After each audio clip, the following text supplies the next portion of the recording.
இப்போது திரைப்படங்களில் நம்ம அண்ணன் பிரகாஷ்ராஜை பார்த்துருப்போம். எந்த கேரக்டர் கொடுத்தாலும் வில்லனாக தான் பண்ணுவார். அவர் வில்லன் கேரக்டருக்கு ரொம்ப சூட் ஆவார். அப்படிப்பட்ட ஒரு வில்லன் கேரக்டர் நடித்தவர் தான் இன்றைக்கி டெல்லியில் நடக்கிற நீட் எதிர்ப்பு போராட்டத்தில் கலந்து ஒரு போராளியாக இருக்கார்.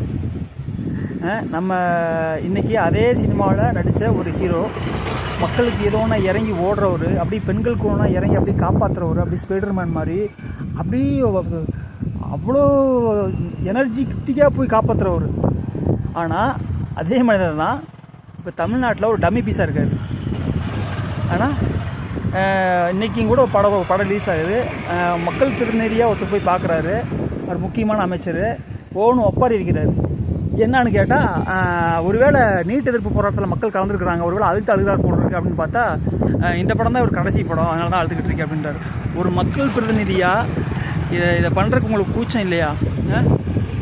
என்ன இதெல்லாம் ஒரு மக்கள் பிரதிநிதியாக நீங்கள் ஏகப்பட்ட தமிழ்நாட்டில் ஏகப்பட்ட இது வேலைகள் இருக்குது, எவ்வளவோ குறை நிறைகள் இருக்குது, அதெல்லாம் விட்டு போட்டு நீங்கள் போய் தேட்டரில் உட்காந்து அழுதுகிட்டு இருக்கீங்க.